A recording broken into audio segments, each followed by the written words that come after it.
A sightseeing trip to a remote Mayan temple turns into disaster when professional diver Ken Wilson leaves his friends and gets lost in the jungle. I have no sense of direction, what's east, west, north, south.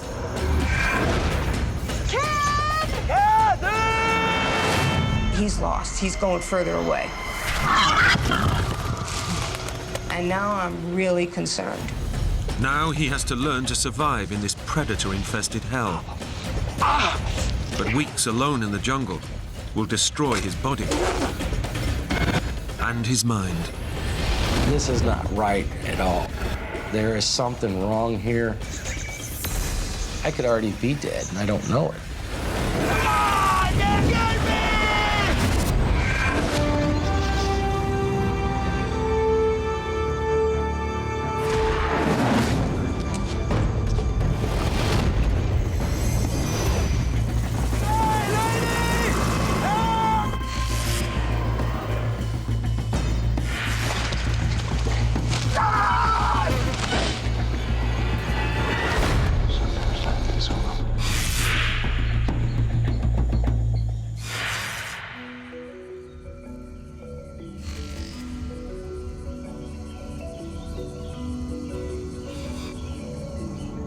Hey guys, how you doing in the back? I'm hungover, it's your fault. How many beers did you drink last night?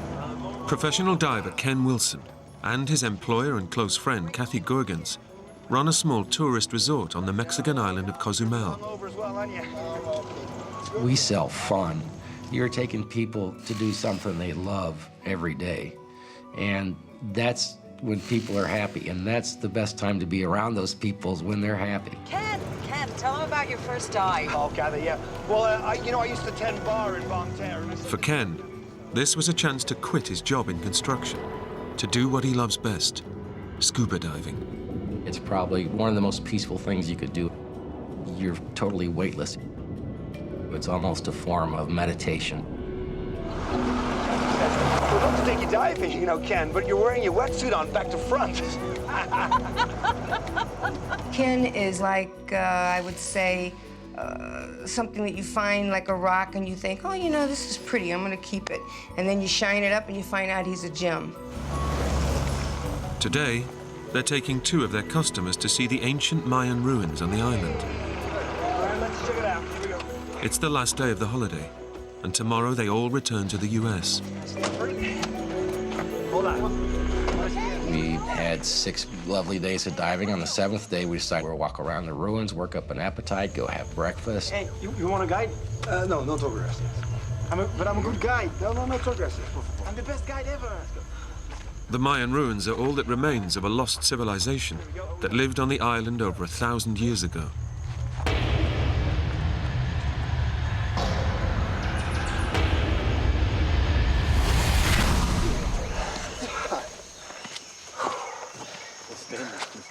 You just felt like you were in a sauna. It was so hot and so humid, and it was just hard to breathe. And then the mosquitoes were just so bad. Well, this certainly isn't the one in the picture. Collapsed and overgrown, the ruins are a far cry from the magnificent Mayan structures Ken had imagined. Let's go a little further and see what we can find. You know what? You guys go ahead. I'll wait for you here. You sure you'll be okay? Ken, I'll be fine. We began to work our way out through the ruins, and of course now it's about 11 o'clock and the heat's really building up. Look, Ken, I'm sorry, I'm going back. It's not long before the other 2 have also had enough of the oppressive heat. Don't worry about it. Don't worry about it. Me neither. I said, well, I'm going to walk on about another 15 minutes. And I probably should have stayed with them,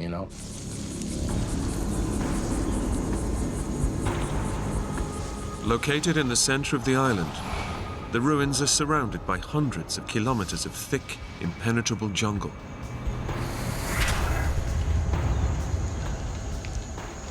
At that time, there wasn't any signs, there wasn't any markers, and it was pretty grown up. Ken is determined to find the ruin pictured on his ticket receipt. But he's having no luck, so he decides to head back. I need to get back. Catherine's hot. She needs to leave. We need to go back and get something to drink. But it's not as easy as he thinks. All the paths look the same. So I crossed. You got another intersection, then another intersection. It became a little confusing about which fork of this I was taking, so I began to explore off this branch, and I would come to the next intersection, and this is not familiar. The network of Mayan pathways that centuries ago linked one building to the next is now an overgrown maze. And Ken is lost in the middle of it. I'm sorry, guys. This is really unlike Ken. Half hour goes by, 45 minutes go by. Now my intuition's kicking in. It's going, there's something wrong. Ken's not like this. This is out of his character. The sun's directly overhead. I have no sense of direction, what's east, west, north, south. And now I'm really starting to get charged up. I need to rely on a little bit of adrenaline to get me where I need to go. And at that point, that was a state of panic.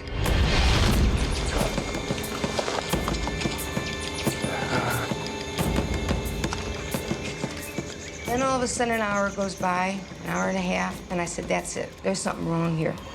Kathy!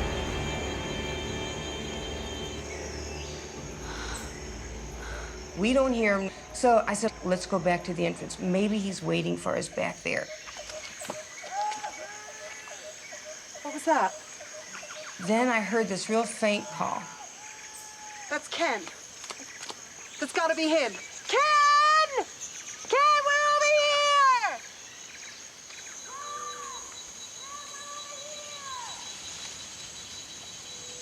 Kathy! And I said, you guys hear that? And they said, no, what? And I said, just listen. Let's just sit here for a minute. Just listen. So we all listened. And then all of a sudden, we heard that call. I said, see, did you hear that? Yeah, I did. Call back. I know that's Ken. He's lost. I heard him call back.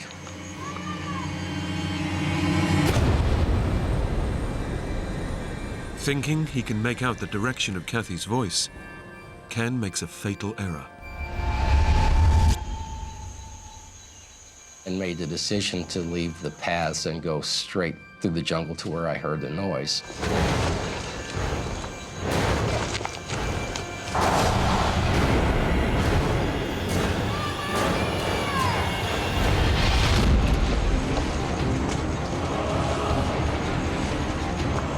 Ken thinks he's heading straight for Kathy. But he's been deceived. The thick jungle has distorted her screams.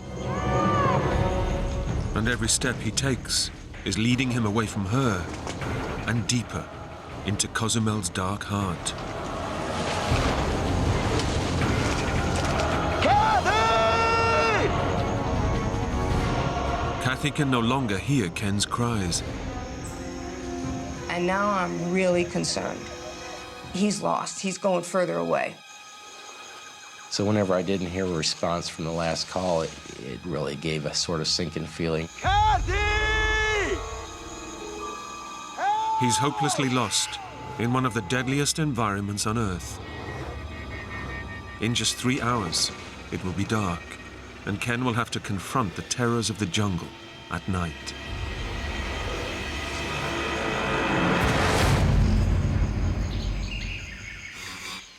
He's been missing for over 6 hours, and his friend Kathy is increasingly concerned.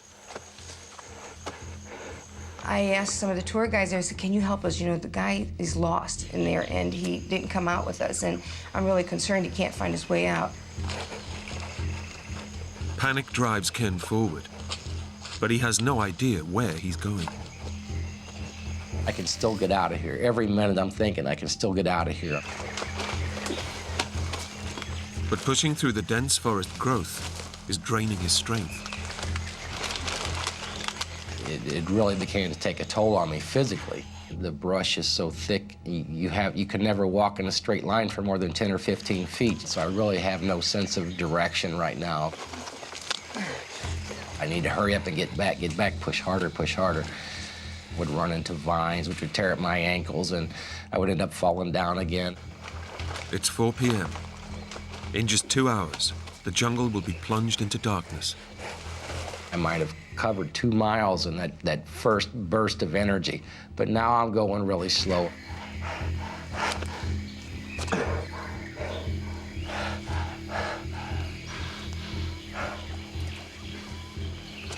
Sun's starting to set in, it's getting darker and darker. Desperate to escape the jungle before nightfall, Ken pushes himself harder.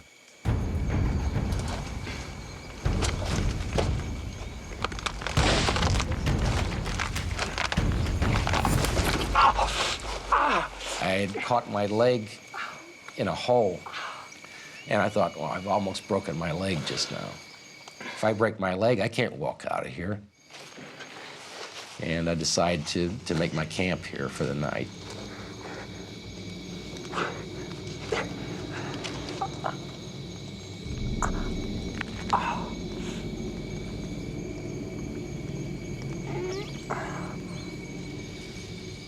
Ken now faces a terrifying night alone in the jungle. A fire is all that stands between him and unseen predators.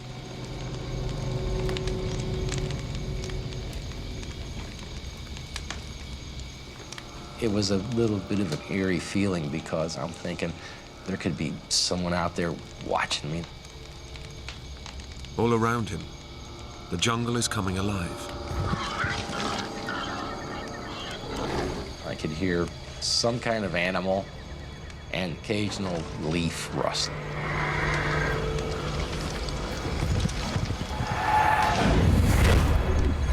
I had a degree of paranoia, and there was no way I was going to be able to sleep in that situation.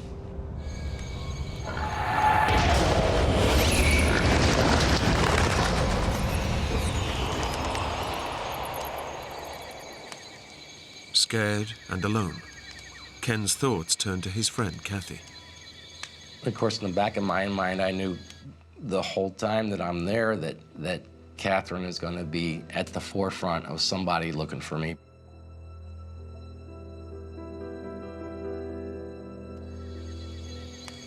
He doesn't know it, but he's right. Kathy's raised the alarm back at their hotel.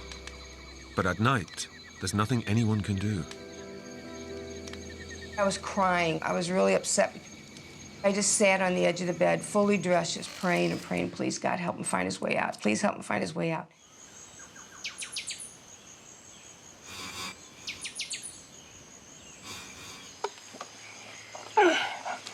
Ken makes it through the night. He's had barely any sleep, and his body is still recovering from the exertions of the previous day. You know, the first day, our plan was to go to the ruins and go eat breakfast. So the moment I was lost, I was already hungry. I had not eaten from the night before, and I desperately needed something to drink. But his first priority is to find a way out of the jungle.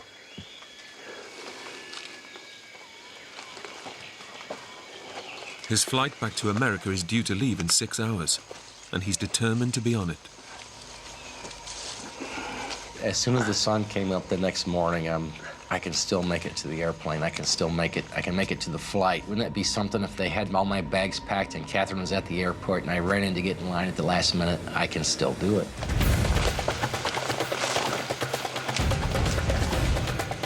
Ken doesn't know which direction to run, but he's sure he must come out of the jungle soon. And I've got to come out on the road. It's going to be any minute now. The jungle is an assault course, and Ken has to climb and drag his way through it. A lot of times we got to get it done. You've got to call on that adrenaline to help you out. You're using your adrenaline as a tool. Yes, I can still make it. I can still make it to the airport in time to get on my flight. I'm going faster and faster because, you know, I've got less and less time.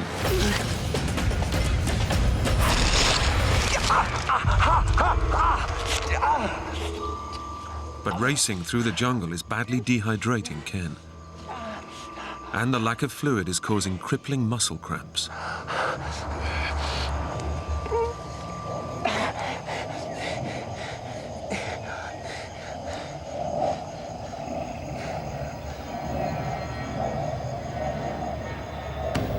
And it's too late, anyway. And I knew that that was my flight, and there was no way I was going to make it back to the airport. I've really messed things up.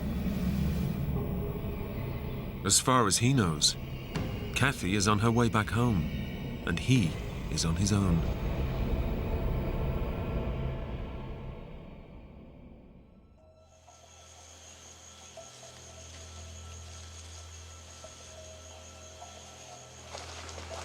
Ken has no choice but to keep going and try to find a way out.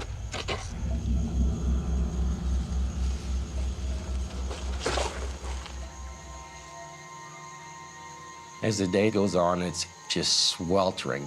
It's like being in a sauna. In this tropical jungle, where temperatures can hit 40 degrees, he's losing as much as 10 liters of fluid a day. Unless he finds water soon, his kidneys, liver, and brain will begin to shut down. I am really dehydrated. I am so thirsty as my mouth is like a cotton ball.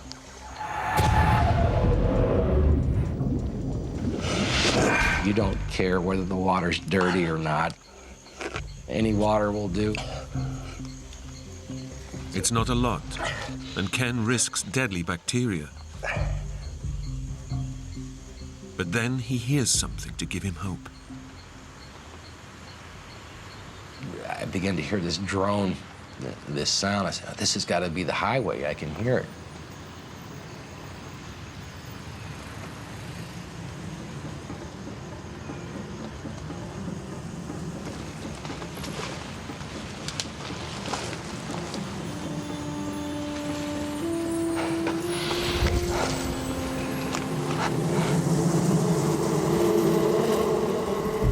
But the sound of the road turns out to be the buzz of a huge beehive. Once again, the jungle has deceived him. Ken now faces a second night alone. Using his last match, he decides to build a giant fire, hoping the flames will be spotted from the air. And this fire is just roaring, and these sparks are going like 50, 80 feet up in the air in this huge fire, and I'm thinking, somebody's looking for me. They're going to see this. They're going to see the smoke. They're going to know where I'm at. Come on! Yeah! Come on! Come on! This is big enough for you! Come on, guys! See this! Come on! Come on! And the night began to wear on, and it was like, well, nobody's here yet. Somebody should have been able to see it. Come on, please! Come on! But Ken's fire is just a pinprick of light in nearly 1,000 square kilometers of jungle. Nobody sees it. I wanted someone to come in and save me and pull me out of the jungle. For the first time, Ken begins to fear that his decision to wander off on his own may cost him his life.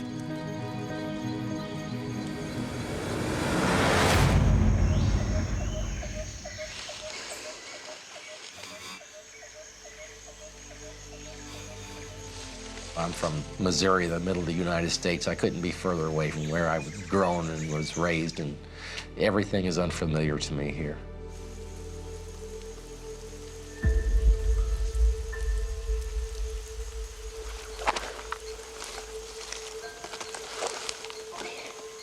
This hunger that begins to take over, that you can feel your stomach's empty. There's nothing in here.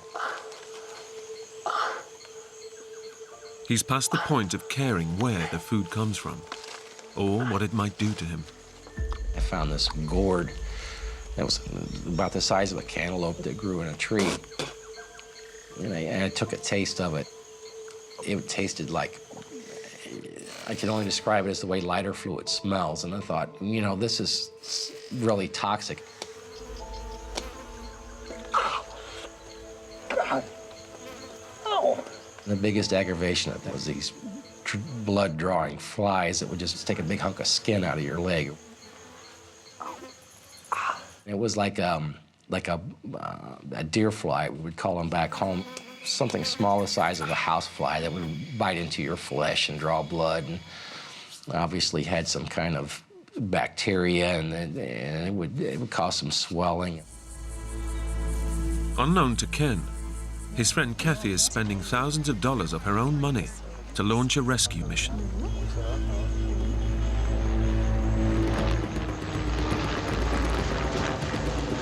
I never experienced anything like this. I mean, I love this man. He's my best friend, and I can't even imagine what it would be like if he died.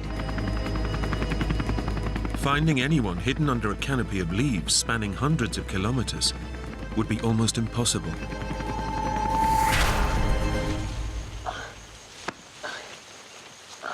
But Ken is already working on his own solution.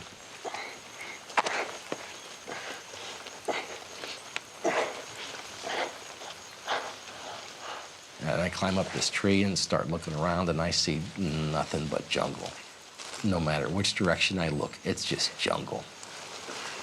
Ken uses the only tool he has with him, a penknife, to cut down the thick foliage for a better view.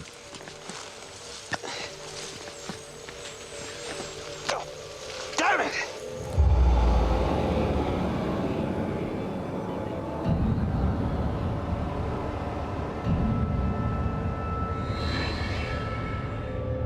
Ken can't afford to lose such a vital tool. It could make the difference between life and death. I went all the way down, about 30, 40 feet down the tree with my eyes exactly on it.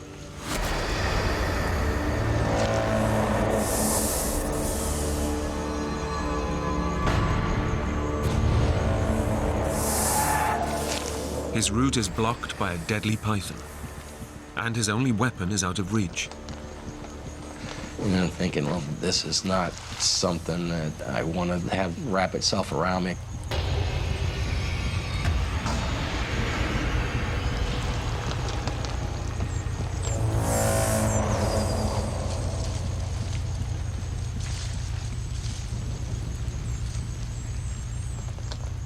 Ken must find the knife. But he knows the python could be within striking distance.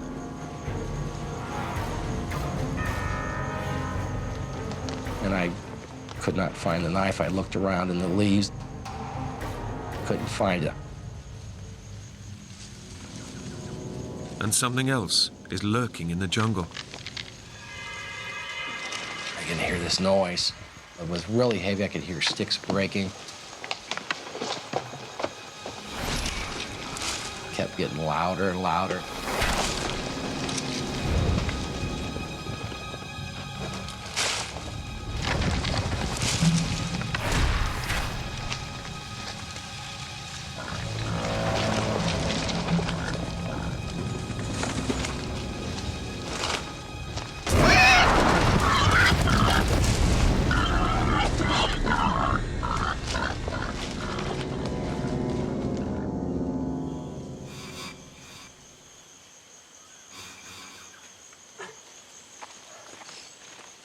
Exhausted, after 80 hours of blindly running through the jungle, Ken remembers the #1 rule, should you get lost. You know, they always say the best thing to do is stay put. Just stay put, somebody will find you.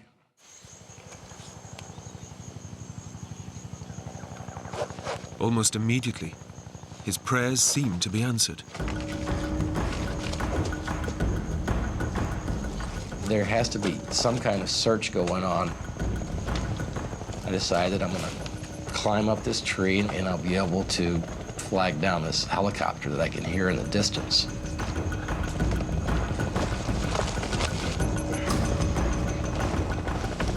I'm gonna wave them down with this flag. They'll for sure be able to see me.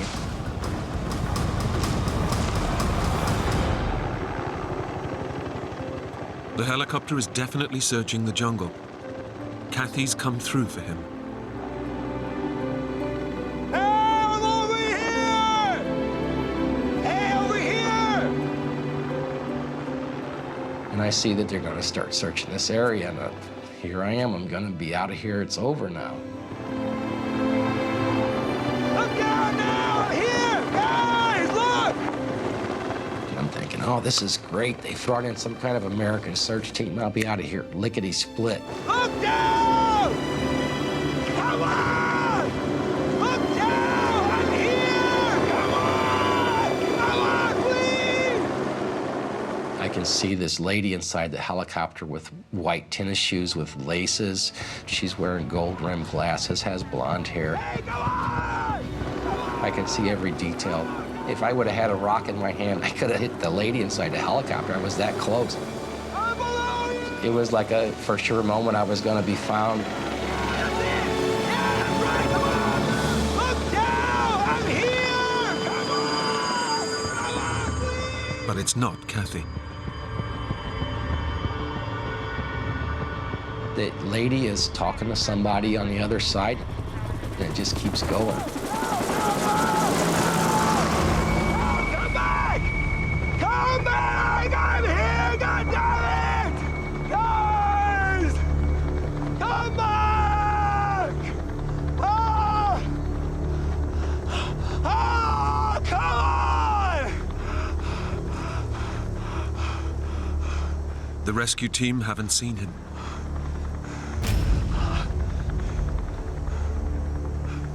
I'm reliving this in my mind over and over again. I just can't believe this just happened.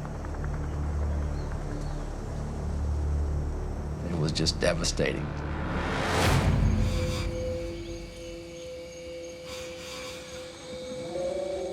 Ken has decided to stop trying to walk out of the jungle, sit tight and wait for another chopper. But staying still makes him easy prey. Well, I would be just covered with mosquitoes in the night. I would cover myself up with 60, 70 leaves like a blanket to try to keep these mosquitoes away. And that would work great for about 5, 7 minutes till the mosquitoes would find their way through these leaves. Come!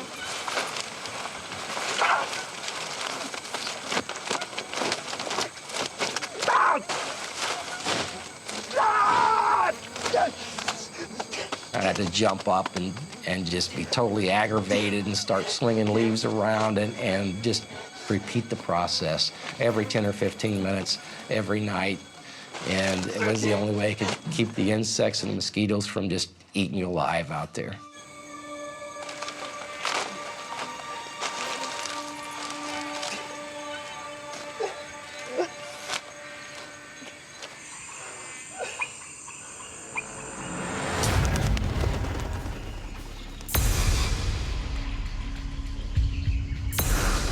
Over the following days, Ken stays in the clearing, desperately searching for food and water.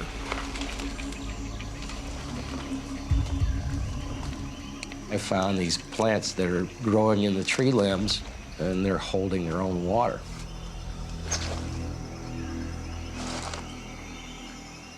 I looked inside, there's a small snail, there's a little frog in there, and it's like, okay, this water is really bad. So now I scavenged the whole side of the clearing looking for these plants because there's just not enough water, and I'm really parched.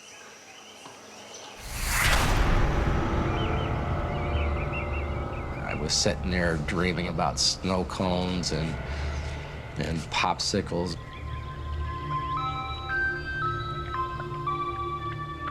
If someone were to walk out here and try to sell me a snow cone, how much would I pay for it right now? I think I got up to about $800.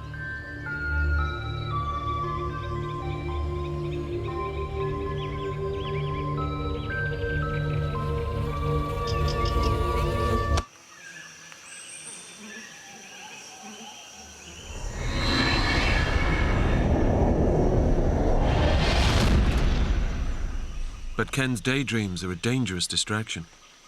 He needs to stay focused on survival. Each day, the distant sound of search aircraft torments him. He has no way of catching their attention.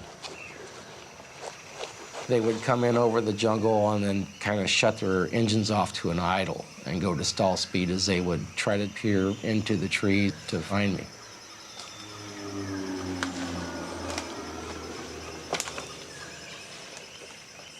Ken knows they can't see him through the dense jungle canopy.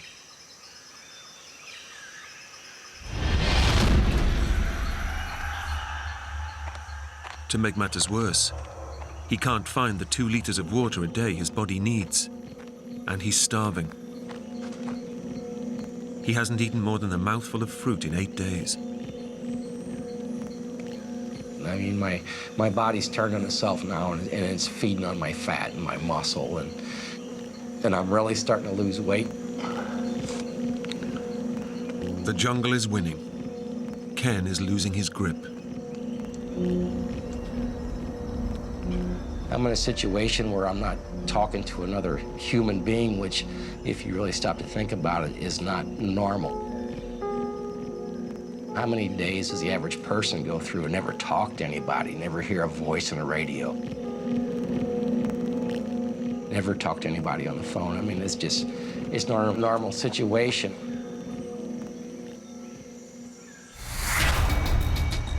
Ken fears he'll lose his mind, and with no sign of any more helicopters, he decides he has to get moving and save himself. I've wasted 4 days sitting here now. I'm just gonna have to get up and walk.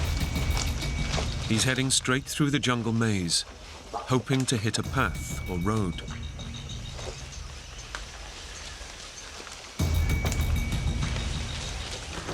I began to develop a routine. As soon as the sun came up, I would need to begin to walk. And the heat of the day would come on. I would have to spend 3 or 4 hours sitting in the shade just to conserve the moisture in my body.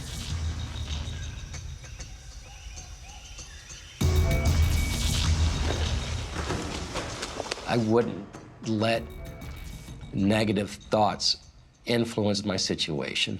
If I thought, oh my God, that's disastrous, I'm gonna die here now. If I let that thought come into my mind, you know, maybe I wouldn't survive.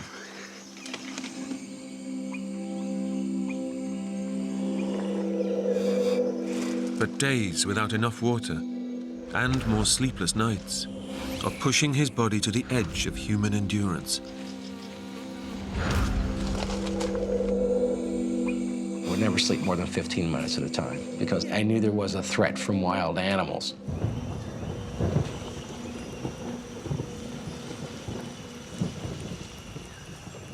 There's only one way to fend off the animals and get the rest his body needs. A fire. Although he has no matches left, he's thought of a smart alternative.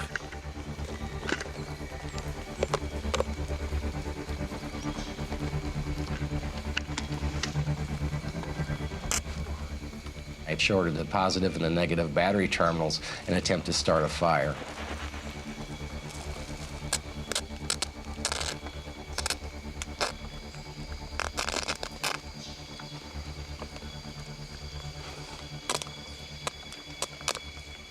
However, there just wasn't quite enough juice in it to work.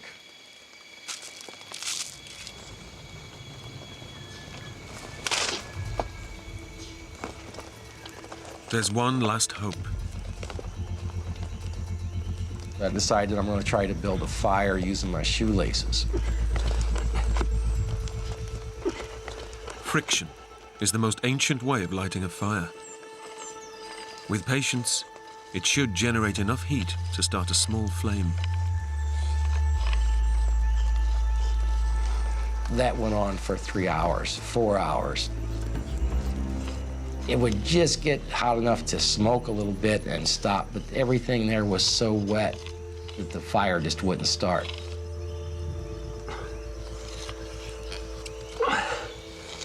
Come on. I was sitting on the floor there just rubbing away in this tree trunk, and I'm thinking, you know, this is not gonna work, and my back is in excruciating pain now.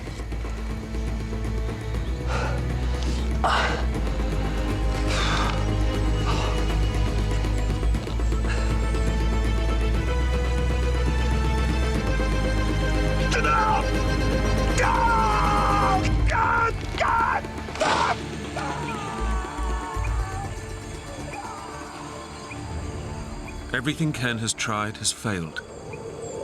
He's losing the battle. The jungle has started to claim his body, Now, it will claim his mind.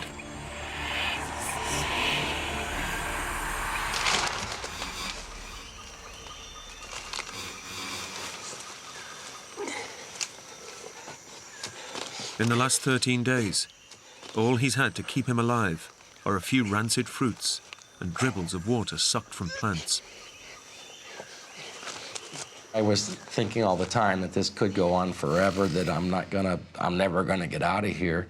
I know I can't last forever. Eventually I would die, but I can't let myself dwell on that. Dehydration is tearing Ken apart. I know I need to eat, but the first call is for water. My body's saying it needs water.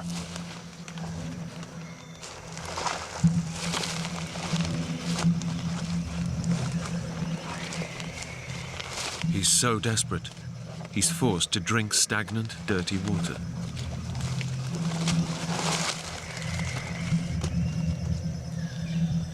And as I'm dipping my camera bag to use as a filter to try to filter out some whatever contaminants could be in this water, I see a small lizard.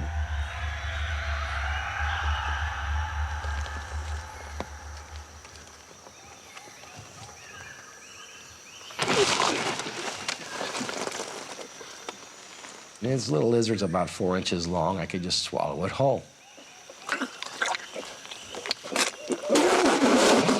I started to swallow him whole, and then he got stuck in my throat because it was still alive.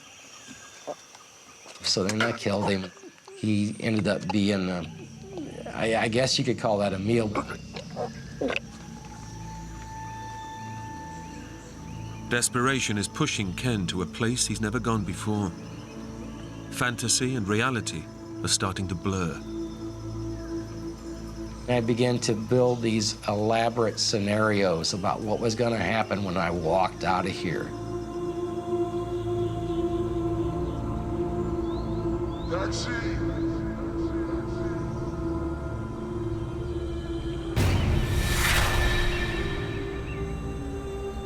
I had this credit card, and I was going to get a taxi. I was going to buy some clothes and get to a hotel. Hey, take me into town, please. I'll get that, Ken.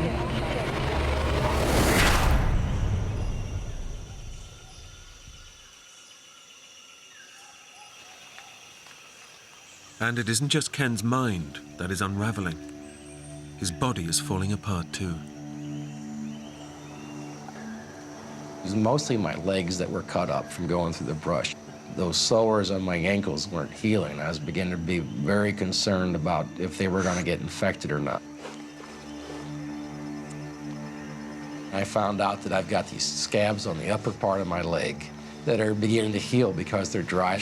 So I began to take some of the dry scabs and use them as Band-Aids to patch some of the wounds around my ankle. It was kind of like a Band-Aid.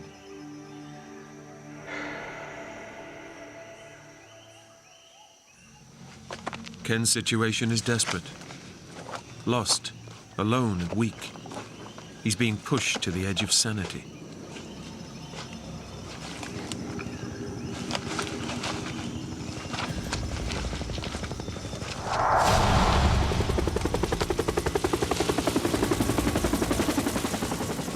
This helicopter all of a sudden pulls up.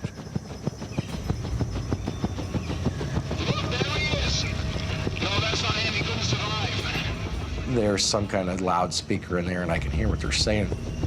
Mr. Wilson, you're a truly amazing man. But we regret that we must inform your mother. She may not see you again. This is not right at all. There is something wrong here. And I start to hear the national anthem from the United States.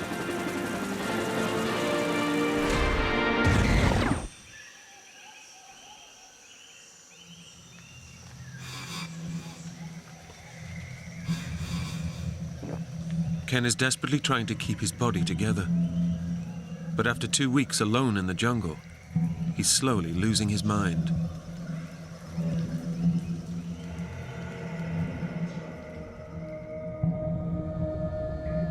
I'm calling room service, I'm filling up the bathtub, and from there on, I don't care what happens, but that's gonna be my fantasy. Just leave it on the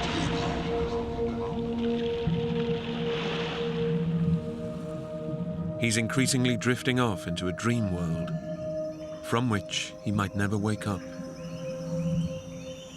It was just so many weird things that, and I'm beginning to wonder if it's something within my own mind that is keeping me here.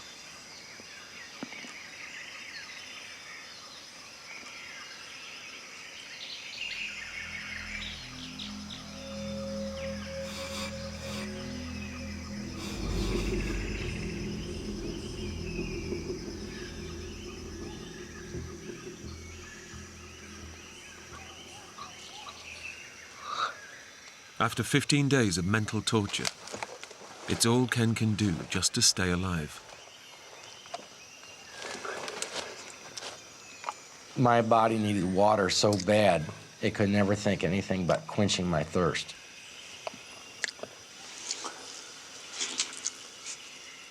It's a very strange feeling, this stress from not being able to drink, not being able to eat, not being able to find your way out. Ken no longer worries about being rescued. Instead, he spends his time catching flies that bite him and feeding them to ants. And from the stress, there was some sort of relief by watching ants eat these flies. It was a revenge. But, like the flies, Ken is now part of the jungle's food chain, and his own dying body will soon be its next meal. The vultures, I began to see 2 or 3, then there was 4 or 5, the next day there might have been 5 or 6. I began to use the vultures as a way to try to signal somebody. And I would kind of lay down and twitch a little bit to act like I was something that was dying, to try to get the vulture's attention, to get them attracted to, and that was a way to signal somebody by air, because I had no other means to do so. But it just didn't work out like that. It was another disappointment. I realized I was gonna die there. Entire days pass by. Instead of trying to find a way out of the jungle, Ken's becoming part of it. Now my clothes are nothing but shreds. I haven't shaved in 2 or 3 weeks. You know, I'm matted with dirt. I have no shoelaces. Ken is still only alive thanks to occasional mouthfuls of stagnant water. He's physically and mentally broken.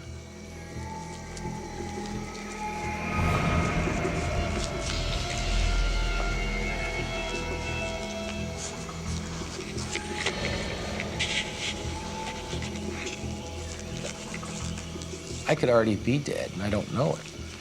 What if I died 3 days ago and my spirit is here wandering around, and this is my destiny of eternity, is to wander around in this jungle? You begin to think, I'll never get out of here. After 18 days missing, even Ken's friend Kathy is starting to doubt he can still be alive. I'm really to the point, like, this is getting hopeless. I mean, it hurts so bad to think that this guy could possibly die.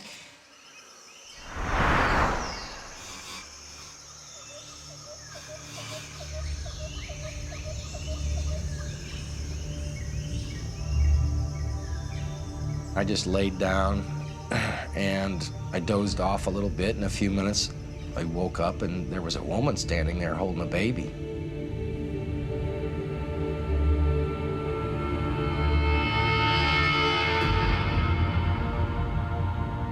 Some people say that whenever people are lost, sometimes they'll see the Virgin Mary. It gave me such an adrenaline rush when that happened. It gave me more confidence. I'm gonna walk out of here. I'm gonna walk out of here. I kept visualizing that in my mind over and over and over again. I wasn't gonna sit down and die. I was going to keep walking until I died. And if I couldn't walk anymore, I was going to crawl until I got out of the jungle.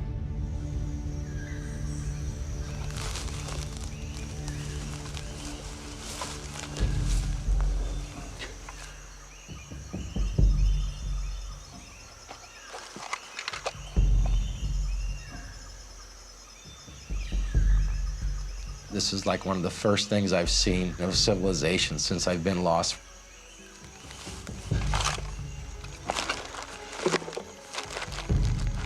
Say I was hallucinating, maybe I could have been, but it seemed all way too realistic.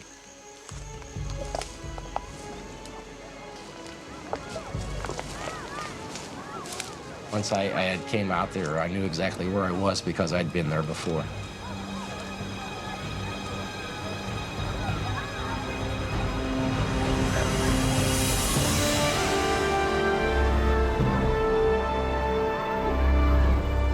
Right at the beach in Cozumel, at the north end of the island. I was ecstatic. I'm not lost anymore. I made it out alive.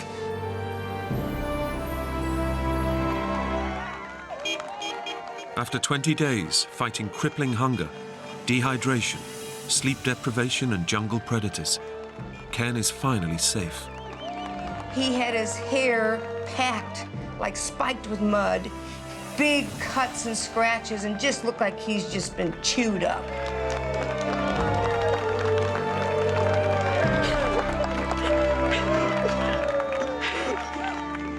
I felt really bad because she started bawling, and that made me start bawling.